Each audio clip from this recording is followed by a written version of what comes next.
Napoleon ബോണപ്പാർട്ടിന്റെ അഭിപ്രായത്തിൽ മനുഷ്യനെ ഇളക്കാൻ രണ്ട് വഴികളാണ് ഉള്ളത്. ഒന്ന് ഭീതിയും മറ്റൊന്ന് താൽപര്യവും. 95% പേരെയും ഭയപ്പെടുത്തിയോ കൊതിപ്പിച്ചോ അനുസരിപ്പിക്കാൻ സാധിക്കും. ഈ സിദ്ധാന്തത്തിന്റെ പ്രയുക്താക്കളാണ് ഇന്നത്തെ ജ്യോതിഷികൾ. ഭാവിയിൽ വരാനിരിക്കുന്ന അപകടങ്ങളെ മുൻകൂട്ടി പ്രവചിച്ച് നമ്മളെ ഭയപ്പെടുത്തിയും വരാനിരിക്കുന്ന നേട്ടങ്ങളെ കൊതിപ്പിച്ചു കാണിച്ചും നമ്മളെ അവർ അനുസരിപ്പിക്കുന്നു.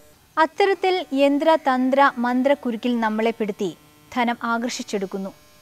DC ബുക്സ് ഈ ഇടയ്ക്ക് പ്രസിദ്ധീകരിച്ച പകിട 13 എന്ന ഗ്രന്ഥത്തിൻ്റെ രചയിതാവ് ശ്രീ C. രവിചന്ദ്രനുമായിട്ട് ജ്യോതിഷ സംബന്ധിയായ ഒരു അഭിമുഖമാണ് ഇവിടെ സംഘടിപ്പിക്കുന്നത്. ഒരു സാധാരണക്കാരൻ എന്ന നിലയ്ക്ക് എനിക്കും നിങ്ങൾക്കും തോന്നാവുന്ന ചോദ്യങ്ങളാണ്, ജ്യോതിഷവും സംബന്ധമായ ചോദ്യങ്ങളാണ് അദ്ദേഹത്തോട് ചോദിക്കുന്നത്. സർ, ഈ ജ്യോത്സ്യവും ജ്യോതിഷവും തമ്മിലുള്ള ബന്ധം എന്താണ്? ജ്യോതിഷം എന്ന് പറയുന്നതിൽ അടിസ്ഥാനപരമായി ജ്യോത്സ്യവും ജ്യോതിശാസ്ത്രവും കൂടെ ഒരു സങ്കലനമാണ്. പക്ഷേ ഇത് പാലും വെള്ളം പോലെ വ്യത്യസ്തമാണ്. ജ്യോതിശാസ്ത്രത്തിൻ്റെ ടൂളുകൾ അല്ലെങ്കിൽ അവയുടെ സങ്കേതങ്ങൾ ഉപയോഗിച്ചുകൊണ്ട് ഫലപ്രവചനം നടത്തുന്ന രീതിയാണ് ജ്യോതിഷം. അപ്പം ജ്യോതിശാസ്ത്രം പാട്ടാണെങ്കിൽ ജ്യോതിഷം അതിൻ്റെ പാരഡിയാണ്. വെറും പാരഡി അല്ല, ക്ഷുദ്ര പാരഡി എന്നാണ് ഞാൻ പൊതുവിൽ അതിനെ വിളിക്കുന്നത്. കാരണം they are actually stealing the tools of astrology അല്ലെങ്കിൽ അസ്ട്രോണമി. നമ്മളിന്ന് അസ്ട്രോണമി എന്ന് വിളിക്കുന്നതാണ് ശരിക്കും പ്രാചീനമായിട്ടുള്ള വാന നിരീക്ഷണ ശാസ്ത്രം, ഗോളശാസ്ത്രമൊക്കെ. അതിൻ്റെ ടൂളുകൾ വെച്ചുകൊണ്ട് മനുഷ്യൻ്റെ ജീവിതഗതികളെക്കുറിച്ചുള്ള ഒരു പ്രവചനം എന്നുള്ളത് മാത്രമാണ് ജ്യോതിഷത്തിൽ ഉദ്ദേശിക്കുന്നത്. അതൊരു കപടവിദ്യയാണ്, അതൊരു തട്ടിപ്പാണ്. അതാണ് ഞാൻ ഈ പുസ്തകത്തിലൂടെ പറയാൻ ശ്രമിക്കുന്നത്. ഞാൻ ആ പുസ്തകത്തിൻ്റെ പ്രകാശന ചടങ്ങ് കണ്ട ആളെന്ന നിലയ്ക്ക് അവിടെ നടന്ന സംവാദങ്ങളിൽ നിന്നും പൊന്തി വന്ന കുറേ ചോദ്യങ്ങൾ എനിക്ക് ചോദിക്കാനുണ്ട്. ആദ്യമായി ഇതുമായി ബന്ധപ്പെട്ട് ഞാൻ ചോദിക്കുന്നത്, ജ്യോതിഷം ഭൂമിയെ കേന്ദ്രമാക്കിക്കൊണ്ട്, അതായത് ഭൂമിയെ ചുറ്റും മറ്റ് ഗ്രഹങ്ങൾ എന്ന നിലയ്ക്കാണ്. ഇത് വാസ്തവത്തിൽ അശാസ്ത്രീയമല്ലേ? ഒന്ന് വിശദീകരിക്കാമോ? ശരിയാണ്. ജ്യോതിഷം ഭൂകേന്ദ്രീകൃതമാണ്. അതിൽ ശരിക്കും ഭൂമിയെ ചുറ്റി മറ്റ് ഗ്രഹങ്ങളും സൂര്യൻ ഉൾപ്പെടെയുള്ള ഗോളങ്ങൾ സഞ്ചരിക്കുന്നു എന്നുള്ള ഒരു പ്രാചീന ലോകവീക്ഷണത്തിൻ്റെ അടിസ്ഥാനത്തിലാണ് ജ്യോതിഷം ഉണ്ടാക്കിയിരിക്കുന്നത്. മാത്രമല്ല അതിനകത്ത് ചന്ദ്രനെ പോലും ഗ്രഹമായിട്ട് എടുക്കുന്നു. ഇതൊക്കെ നമ്മൾ പൊതുവിൽ പറയാറുള്ള കാര്യങ്ങളാണ്. പക്ഷേ ഇതൊന്നും ജ്യോതിഷവുമായി യാതൊരു ബന്ധവുമുള്ള കാര്യങ്ങളല്ല. കാരണം ഇപ്പോൾ ഭൂകേന്ദ്രീകൃതമാണോ അല്ലെങ്കിൽ ഭൂമി സൂര്യനെയാണോ ചുറ്റുന്നത്, സൂര്യൻ ഭൂമിയാണോ ചുറ്റുന്നത് എന്നുള്ളത് ജ്യോതിഷത്തിൻ്റെ ഫലപ്രവചനവുമായി യാതൊരു രീതിയിലും ബന്ധപ്പെടുന്ന കാര്യമേ അല്ല. മറിച്ച് ഇങ്ങനെയൊക്കെ ബന്ധപ്പെടുന്നു എന്നുള്ള ഒരു ധാരണ സൃഷ്ടിക്കലാണ് ജ്യോതിഷികളുടെ ഒരു പരിപാടി. അപ്പം അതായത് ഭൂമി സൂര്യനെ ചുറ്റിയാലും സൂര്യൻ ഭൂമിയെ ചുറ്റിയാലും ജ്യോതിഷ ഫലപ്രവചനത്തിൽ അത് ഒരു തരത്തിലും ബാധിക്കില്ല. അതാണ് ഇത്. നമ്മളതിനകത്ത് ശാസ്ത്രം പറയുന്നതിൽ ഒരു കാര്യമില്ല. ശാസ്ത്രമൊന്നുമല്ല, ഇതൊരു കപടശാസ്ത്രമാണ്. അവരങ്ങനെ ഒരു ടൂൾ അന്ന് നിലവിലുണ്ടായിരുന്ന ശാസ്ത്രവും തന്നെ ഭൂമിയാണ് കേന്ദ്രം എന്നുള്ളതായിരുന്നു. അപ്പോൾ അത് സ്വാഭാവികമായിട്ട് അവർ കടമെടുത്തതോടുകൂടി അവർക്കും തെറ്റുപറ്റി. Because they were actually copying then science. അന്നത്തെ സയൻസ് കോപ്പി ചെയ്യുകയായിരുന്നു. എനിക്ക് അതിൽ വീണ്ടും സംശയം തോന്നുന്നുണ്ട്. സാധാരണഗതിയിൽ ജ്യോതിഷ സംവാദങ്ങളിൽ പറഞ്ഞു കേൾക്കുന്ന ഒരു കാര്യമാണ്, ജ്യോതിഷത്തെ വിമർശിക്കാൻ വേണ്ടി തന്നെ പറയുന്ന ഒരു കാര്യമാണ്, ഭൂകേന്ദ്രീകൃത സിദ്ധാന്തമാകുമ്പോൾ അത് ശാസ്ത്രവുമായി ഒത്തുപോകുന്നില്ല, അടിസ്ഥാനപരമായ ഒരു പിഴവ് അവിടെ സംഭവിക്കുന്നു എന്നുള്ളത് ഒരു വാദമല്ലേ? അത് തീർച്ചയായും ഒരു വാദമാണ്, ശാസ്ത്രീയമാണ്. ഈ അടുത്തിടെ ഒരു സംവാദത്തിൽ ഒരു കക്ഷി പറഞ്ഞത് ജ്യോതിഷം ശാസ്ത്രമാണെന്നുള്ള അവകാശം അവർക്കില്ല, ശാസ്ത്രമാണുള്ള താല്പര്യവും ജ്യോതിഷികൾക്കില്ല എന്നാണ് പറയുന്നത്. അപ്പോൾ അത്ര ഉദാരമനസ്കരായിട്ടുള്ള ആൾക്കാരാണ് അവർ. അപ്പം ഇതൊരു അശാസ്ത്രീയമാണെന്ന് തെളിയിക്കുന്നത് കൊണ്ട് മാത്രം ഈ ജ്യോതിഷ വിശ്വാസം എന്ന് പറയുന്ന ആ ഒരു നിലപാടിൽ മാറ്റം ഉണ്ടാകുന്നില്ല. ജ്യോതിഷ വിശ്വാസം ഇത് ശാസ്ത്രീയമാണെങ്കിലും അശാസ്ത്രീയമാണെങ്കിലും അത് കണ്ടിന്യൂ ചെയ്തു പോകും. ഇനി ശാസ്ത്രീയമാണെങ്കിൽ തങ്ങളുടെ ചക്രവിശ്വാസത്തിന് ശാസ്ത്രത്തിൻ്റെ പിൻബലം കൂടി ഉണ്ട് എന്നറിയുന്ന ഒരു ഉന്മാദ അവസ്ഥയിലേക്ക് വിശ്വാസികൾ പോകുമെന്നേ ഉള്ളൂ. മറിച്ച് ശാസ്ത്രീയമാണെങ്കിലും അശാസ്ത്രീയമാണെങ്കിലും വിശ്വാസം, പ്രത്യേകിച്ച് ജ്യോതിഷം അതേപോലുള്ള കപട വിശ്വാസങ്ങളിലുള്ള ആളുകളുടെ ധാരണ, ബോധ്യം അത് തുടരുക തന്നെ ചെയ്യും. സാറ്, ഇപ്പം എനിക്ക് ഇതുമായി ബന്ധപ്പെടാത്തൊരു ചോദ്യം കൂടെ ചോദിച്ചോട്ടെ. സാറിൻ്റെ നാസ്തികനായ ദൈവം എന്ന പുസ്തകത്തിൽ താങ്കൾ വിശ്വാസത്തിൻ്റെ കാര്യങ്ങൾ പറയുന്നുണ്ട്, മതവിശ്വാസത്തെ തുണയ്ക്കുന്ന ഘടകങ്ങൾ എന്ന് പറയുന്നുണ്ട്. ഇപ്പോൾ വിശ്വാസത്തിൻ്റെ കാര്യം പറഞ്ഞതുകൊണ്ടാണ് ഞാനതെടുത്ത് ചോദിക്കുന്നത്. മതവിശ്വാസവുമായി ബന്ധപ്പെട്ട് ഈ ജ്യോതിഷ വിശ്വാസത്തിന് എന്തെങ്കിലും ബന്ധമുണ്ടോ? ഉണ്ടെങ്കിൽ എന്താണ് കാരണം? മതവിശ്വാസവുമായി ബന്ധപ്പെട്ട് തന്നെയാണ് ജ്യോതിഷ വിശ്വാസം നിൽക്കുന്നത്. കാര്യം നമുക്കറിയാം, ജ്യോതിഷ വിശ്വാസികളിൽ മഹാഭൂരിപക്ഷവും മതവിശ്വാസികളാണ്. മതവിശ്വാസം എന്ന് പറയുന്നത് ഒരു ഒറ്റപ്പെട്ട രീതിയിൽ എടുക്കേണ്ട ഒരു വിശ്വാസമല്ല. എല്ലാത്തരം അന്ധവിശ്വാസങ്ങളെയും, അതായത് തെളിവ് രഹിതമായിട്ടുള്ള വിശ്വാസങ്ങളെ തുണയ്ക്കുന്ന മനുഷ്യ മസ്തിഷ്കത്തിൻ്റെ സഹജമായ ചില സാങ്കേതികതകൾ ഉണ്ട്, ചില ഡിഫോൾട്ട് സെറ്റിങ്സ് ഉണ്ട്. അത് ഈ പുസ്തകത്തിൻ്റെ ആദ്യം, നിങ്ങൾ ഈ പറയുന്ന പുസ്തകത്തിൻ്റെ പകിട 13-ൻ്റെ തന്നെ ആദ്യത്തിൽ വളരെ വ്യക്തമായിട്ട് ഞാൻ വിശദീകരിക്കാൻ ശ്രമിച്ചിട്ടുണ്ട്. പാറ്റേൺ സീക്കിങ്, അതായത് ഒരു ഘടന കണ്ടെത്താനായിട്ടുള്ള മസ്തിഷ്കത്തിൻ്റെ, അതായത് അനിയതമായിട്ടുള്ള ഡേറ്റകൾ വരുമ്പോൾ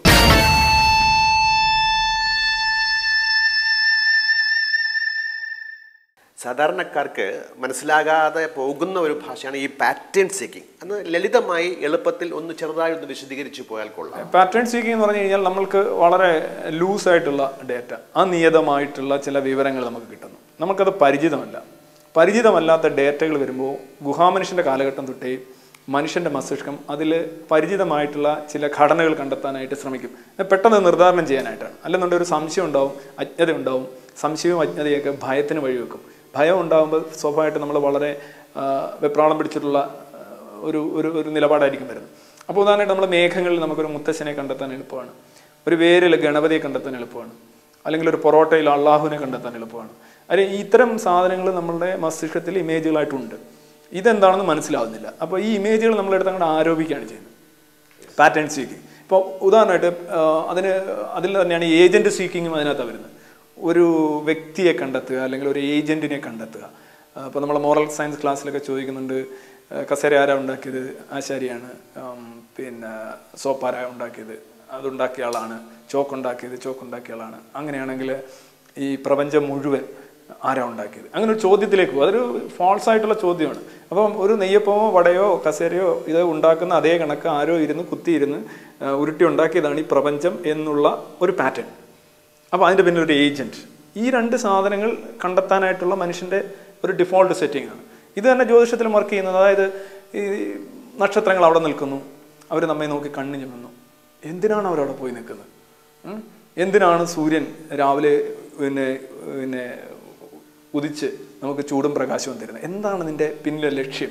ഇതാണ് പർപ്പസ് സീക്കിംഗ് എന്ന് പറയുന്നത്. ഒരു കോഗ്നിറ്റീവ് ആയിട്ടുള്ള ഒരു ടെൻഡൻസിയാണ്. എന്ത് കാര്യത്തിൻ്റെ പിന്നിലും ഒരു കാരണം, ഒരു ലക്ഷ്യം തേടൽ. ഈ ലക്ഷ്യം തേടൽ, അതുപോലെ തന്നെ ഘടന തേടൽ, ആളെ തേടൽ, ഈ 3 കാര്യങ്ങളെന്ന് പറയുന്നത് കോഗ്നിറ്റീവ് സയൻസിൽ തന്നെ പറയുന്നുണ്ട്. ഒരു കാര്യം അല്ലെങ്കിൽ നമുക്ക് പരിചിതമല്ലാത്ത ഡേറ്റകൾ നിർദ്ധാരണം ചെയ്യാൻ ശ്രമിക്കുമ്പോൾ നമ്മുടെ മനുഷ്യ മസ്തിഷ്കം അനുവർത്തിക്കുന്ന നിലപാടുകളാണ്. ഇത് തന്നെയാണ് ജ്യോതിഷത്തിലും വർക്ക് ചെയ്യുന്നത്. ഉദാഹരണമായിട്ട് കാരണമില്ലാത്തതിനൊരു കാരണം ഉണ്ടാക്കണം. ഇപ്പം ഞാനൊരു ഉദാഹരണമായിട്ട് പറയാമെങ്കിൽ, താങ്കളിപ്പോൾ ഒരു യുക്തിവാദിയാണ് എന്നാണ് ഞാൻ വിശ്വസിക്കുന്നത്. ഇപ്പം താങ്കളെ ഒരാൾ പറയുകയാണ്, മിസ്റ്റർ മുഹമ്മദ് ഖാൻ, നിങ്ങളുടെ വീട്ടിൻ്റെ മുന്നിൽ ഞാനൊരു സാധനം കുഴിച്ചിട്ടിട്ടുണ്ട്. ഈ കുഴിച്ചിട്ടതിൻ്റെ ഫലം ഈ വരാൻ പോകുന്ന ഒരു മാസം നിങ്ങൾ അനുഭവിക്കും എന്ന് പറയും. അപ്പോൾ സ്വാഭാവികമായിട്ട് നിങ്ങൾക്ക് ഇത്ര അബദ്ധ കാര്യങ്ങളിലൊന്നും വിശ്വാസം ഇല്ലാത്ത ആളാണ്. പക്ഷേ വിശ്വാസം ഇല്ലാത്ത ആളാണെങ്കിലും നിങ്ങളിത് കേൾക്കുമ്പോൾ നിങ്ങളുടെ മസ്തിഷ്കം അതിനോട് പ്രതികരിക്കുന്ന വേറെ രീതിയിലായിരിക്കും. അതായത് മസ്തിഷ്കത്തെ സംബന്ധിച്ചിടത്തോളം നമുക്ക് അനുകൂലമല്ലാത്ത എല്ലാ സംഭവങ്ങളും എല്ലാ അനുഭവങ്ങളും it's a threat to life, ജീവൻ്റെ നേർക്കുള്ള ഒരു വെല്ലുവിളിയാണ്. അപ്പോൾ മസ്തിഷ്കം എങ്ങനെയാണ് എടുക്കുന്നത്? ഭയം എന്നുള്ള വികാരമാണ് അവിടെ ജനിക്കുന്നത്. നിങ്ങൾ ആ ഭയം അവിടെ വെച്ച് കാണിക്കുന്നില്ല. ഇപ്പോൾ നിങ്ങളൊരു ദുർമന്ത്രവാദിയാണ് വെല്ലുവിളിക്കുന്നത്, പക്ഷെ നിങ്ങൾ ആ ഭയം അവിടെ വെച്ച് കാണിക്കുന്നില്ല. പക്ഷേ ഈ സാധനം നിങ്ങളുടെ മസ്തിഷ്കത്തിലുണ്ട് സഹജമായി. നിങ്ങൾ യുക്തിവാദിയാണേലും അവിശ്വാസിയാണേലും വിശ്വാസിയാണേലും അന്ധവിശ്വാസിയാണെങ്കിലും ഒന്നാലും വെച്ചാൽ മനുഷ്യനെല്ലായിടത്തും അവൻ്റെ ഒരു ഗുഹാമനുഷ്യൻ്റെ വലച്ചോറുമായിട്ടാണ് നമ്മളെല്ലാം ജീവിക്കുന്നത്. അപ്പോൾ എന്താ സംഭവിക്കുക? ഈ ഒരു മാസത്തിനുള്ളിൽ നിങ്ങളുടെ ജീവിതത്തിൽ നല്ലതും മോശവുമായിട്ടുള്ള കാര്യങ്ങളുണ്ടാവും, തിരിച്ചടികളുണ്ടാവും, അപകടങ്ങളുണ്ടാവും. അപ്പോൾ ഈ കുഴിച്ചിട്ടാക്ക് പറയാൻ കഴിയും, നിങ്ങളുടെ ജീവിതത്തിൽ ഉണ്ടായ തിരിച്ചടികളെല്ലാം തന്നെ ഈ കുഴിച്ചിട്ടതുകൊണ്ടാണ് എന്ന് പറയാൻ കഴിയും. കാര്യം 1 മാസത്തിനുള്ളിൽ എന്തായാലും നിങ്ങൾക്ക് കുറേ തട്ടുമുട്ടൊക്കെ കിട്ടും. ആ കിട്ടുന്ന തട്ടുമുട്ടുകളെല്ലാം ഈ കുഴിച്ചിട്ട സാധനത്തിലേക്ക് മാറുകയാണ്. അപ്പം അയാൾ പറഞ്ഞാൽ ശരിയായി. അപ്പോൾ നിങ്ങൾക്കറിയില്ല, ഉദാഹരണമായിട്ട് നിങ്ങളുടെ വണ്ടി കൊണ്ടുവന്ന് പാർക്ക് ചെയ്യുന്നു, പുറകിൽ ഒരാൾ കൊണ്ടുവന്ന് ഇൻഡിക്കേറ്റർ ഇടിച്ച് തകർക്കുന്നു. തകർക്കേണ്ട കാര്യമില്ല. അയാൾ എന്തിനാണ് അവിടെ വന്നത്? നിങ്ങൾ ഒതുക്കിയിട്ടിരുന്നായിരുന്നു. അപ്പോൾ അതിന് കാരണമില്ല. അപ്പോൾ കാരണം എന്താണ്? കുഴിച്ചിട്ട സാധനം. മനസ്സിലല്ലേ? ഇപ്പം ഇങ്ങനെയാണ് മനുഷ്യ മസ്തിഷ്കം. നമുക്ക് കാരണം കണ്ടെത്താൻ കഴിയാത്ത ഓരോ വസ്തുതകളും ഓരോ സംഭവങ്ങൾക്കും പിന്നിൽ ഒരു ഫോൾസ് ആയിട്ടുള്ള ഒരു കാരണം വെക്കാന്നുണ്ടെങ്കിൽ നമ്മുടെ മസ്തിഷ്കം പെട്ടെന്ന് അത് സ്വീകരിക്കും. നിങ്ങളൊരു യുക്തിവാദി ആയതുകൊണ്ട് നിങ്ങൾ അതിനെ അസസ് ചെയ്യും. അതിൻ്റെ പ്രോസ് ആൻഡ് കോൺസ് നോക്കിയിട്ട് അസസ് ചെയ്യാൻ ശ്രമിക്കും. 99% ആൾക്കാർ അല്ലെങ്കിൽ 90% ആൾക്കാർക്കും അങ്ങനെ ഒരു അവലോകനം ഇല്ല. അവരിത് എടുക്കുകയാണ്. ജ്യോതിഷി പറയുന്നു ഈ കുഴിച്ചിട്ടതുകൊണ്ടാണ്. മനസ്സിലായില്ലേ? അപ്പോൾ ഭയപ്പെടുത്തിയും കൊതിപ്പിക്കുക എന്ന് പറഞ്ഞു കഴിഞ്ഞാൽ നിങ്ങളെ വെച്ചുകൊണ്ട് നിങ്ങളുടെ ജാതകം നോക്കിയിട്ട് പറയുകയാണ് നിങ്ങൾ പൊരിഞ്ഞ പുള്ളിയാണ്, നിങ്ങൾ ഇങ്ങനെയൊന്നും ജീവിക്കേണ്ട ആളല്ല. അപ്പോഴേ നമ്മളുടെ ഈഗോ അങ്ങ് ഇൻഫ്ലേറ്റഡ് ആവുകയാണ്. നിങ്ങൾ പിന്നെ ഇങ്ങനെ ചില ബുദ്ധിമുട്ട് കൊണ്ട് ഇങ്ങനെ അല്പം ബുദ്ധിമുട്ടൊക്കെ ഉണ്ട്. അതിൻ്റെ കാരണം എന്താണ് കാരണം? അതിൻ്റെ കാരണം നിങ്ങളുടെ ഈ ഗ്രഹനിലയാണ്. അപ്പോഴേ നിങ്ങൾ ഉദ്യോഗം നിങ്ങളുണ്ടാകും. അത് നമുക്കറിയില്ല പല കാര്യങ്ങളും എങ്ങനെയാണ് സംഭവിക്കുന്നത്.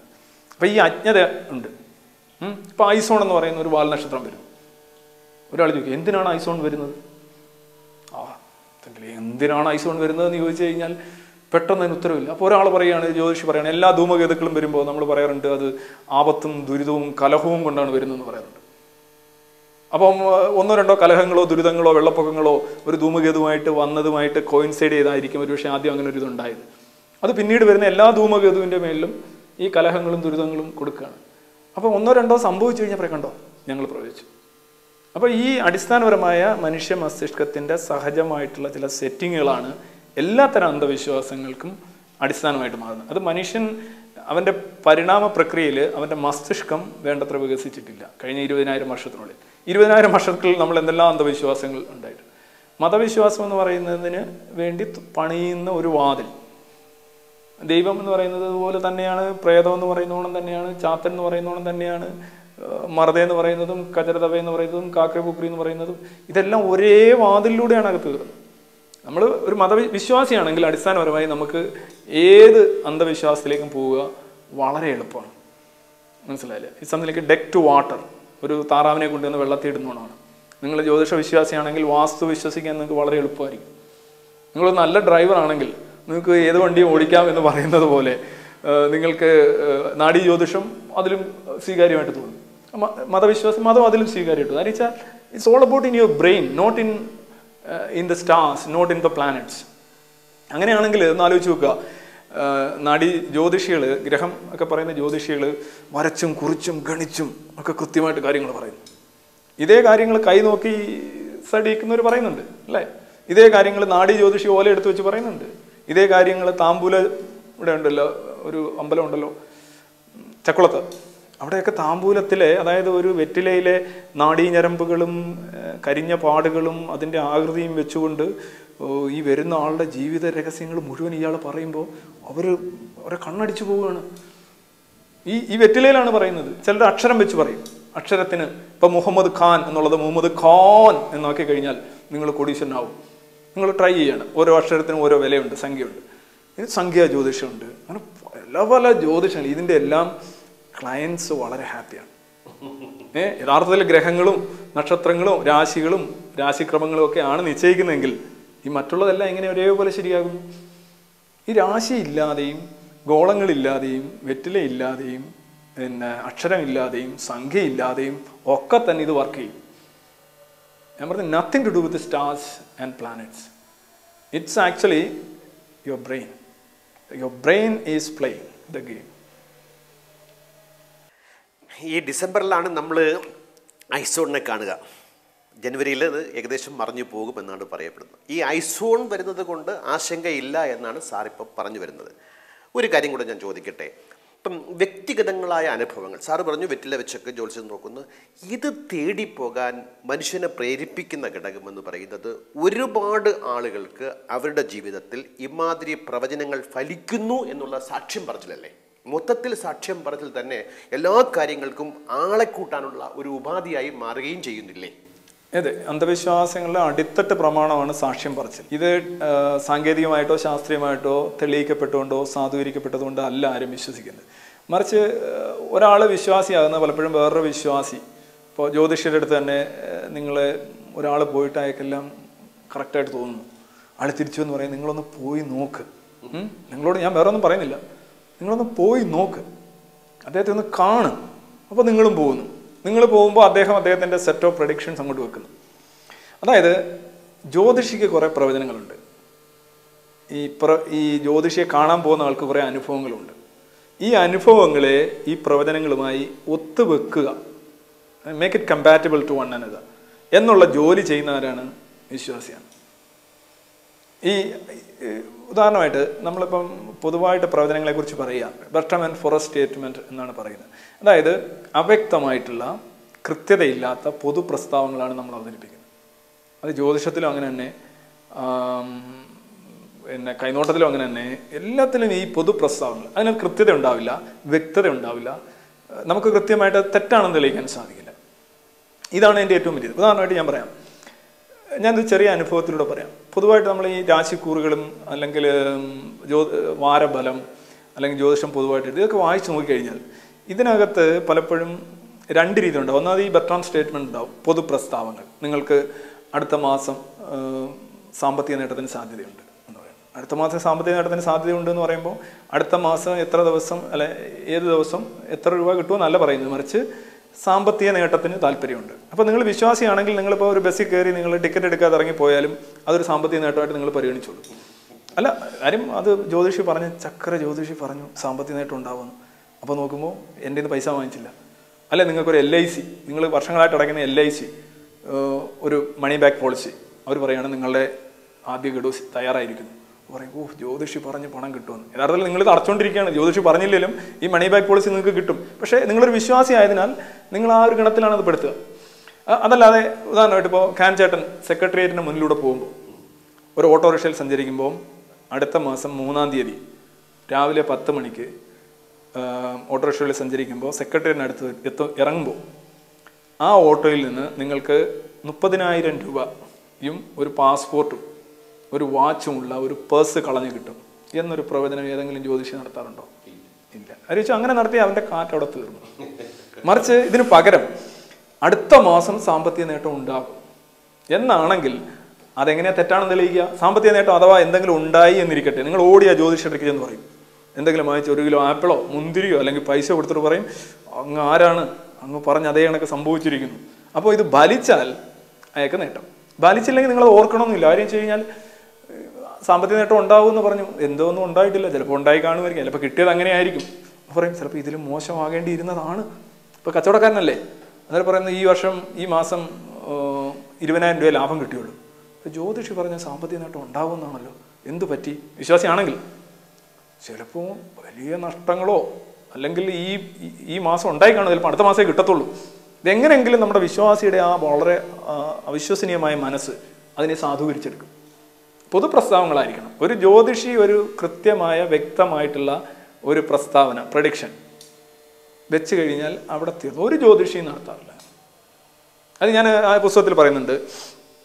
പിന്നെ ജൂൺ ജൂലൈ മാസം മഴ പെയ്യും. ഒരാൾ പറയണം അടുത്ത ജൂണിൽ നല്ല മഴയ്ക്ക് സാധ്യതയുണ്ട് എന്നൊരു ജ്യോതിഷി ആരെങ്കിലും പറയും, അതൊരു പ്രവചനമല്ല.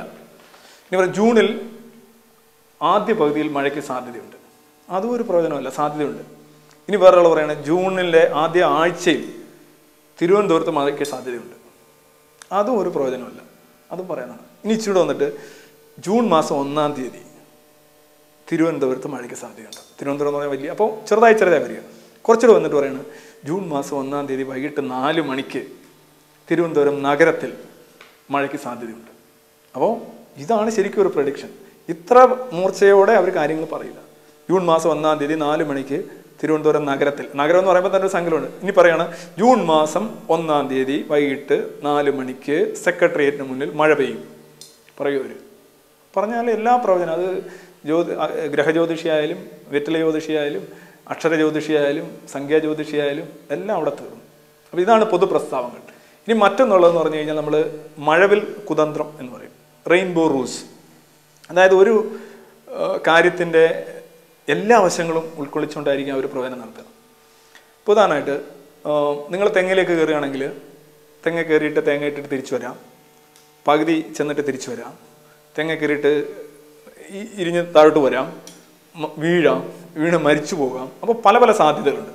ഈ സാധ്യതകളെല്ലാം കൂടെ ഒരു ബൊക്കയായിട്ട് അവതരിപ്പിക്കുകയാണ് നിങ്ങളുടെ മുന്നിൽ. അപ്പം എന്ത് സംഭവിച്ചാലും തെറ്റായി പോയില്ല. പറഞ്ഞു മനസ്സിലായില്ല? അപ്പം അങ്ങനെയുള്ള പ്രവചനങ്ങളാണ് മഴവിൽ കുതന്ത്രം എന്ന് പറയുന്നത്.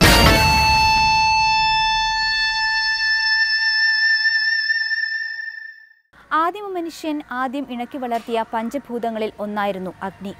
ഇടിമിന്നലായും കാട്ടുതീയായുമൊക്കെ അവൻ്റെ ജീവിതത്തിൽ സ്വാധീനം ചെലുത്തിയ അഗ്നി അവന് രുചിയുള്ള ഭക്ഷണവും കാട്ടുമൃഗങ്ങളിൽ നിന്നും സംരക്ഷണവും നൽകി.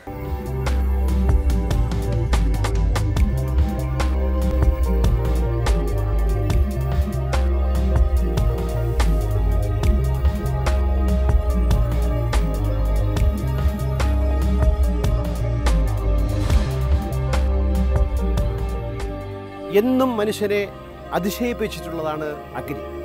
മാത്രമല്ല, മനുഷ്യൻ ആദ്യമായി മെരുക്കിയെടുക്കുന്ന പ്രകൃതി ശക്തിയാണ് അഗ്നി.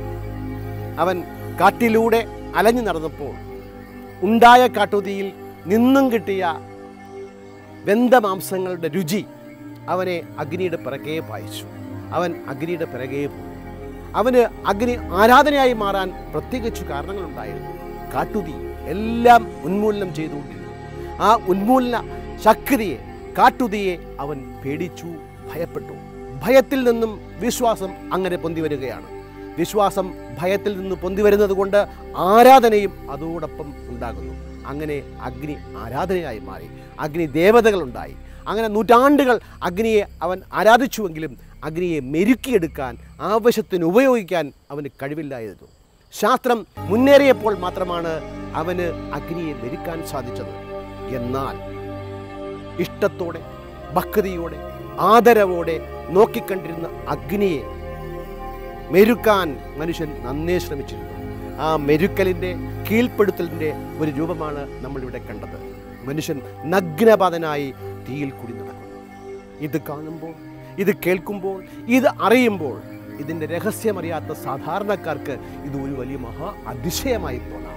അഗ്നിയിലൂടെ സ്പർശനമേറ്റു കഴിഞ്ഞാൽ പൊള്ളുന്ന അഗ്നി, ഇവിടെ ഇതാ പൊള്ളുന്നില്ല. എന്താണ് ഇതിൻ്റെ രഹസ്യം? രഹസ്യം അറിഞ്ഞുകൂടെങ്കിൽ അതിൻ്റെ മായാജാലങ്ങളിലേക്ക്, അതിൻ്റെ അഗാധമായ സത്യങ്ങളിലേക്ക് മനുഷ്യൻ ഊഴയിട്ടിറങ്ങാൻ മടിച്ചുകൊണ്ട് ഭക്തിയിലേക്കും ആദരവിലേക്കും തിരിയുമ്പോൾ എന്താണ് ഇതിൻ്റെ രഹസ്യം അറിയണ്ടേ?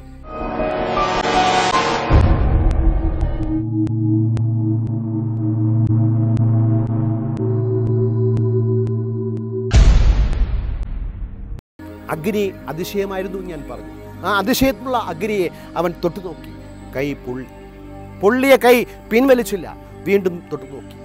തൊടലിൻ്റെ, സ്പർശത്തിൻ്റെ വേഗത, സമയം പരിമിതപ്പെടുത്തിയപ്പോൾ അഗ്നി കൈ പൊള്ളുന്നില്ല, അഗ്നി തൊലി പൊള്ളിക്കുന്നില്ല, അഗ്നി സ്പർശിച്ചാൽ പൊള്ളാത്തതായി മാറുന്നു.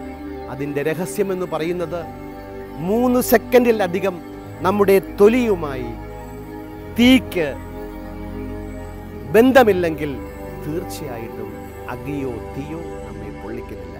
നമ്മുടെ ശരീരം 3 സെക്കൻഡിലധികം തീയുമായി കോണ്ടാക്റ്റ് ഉണ്ടായാൽ മാത്രമേ ആ ഭാഗം പൊള്ളൂ.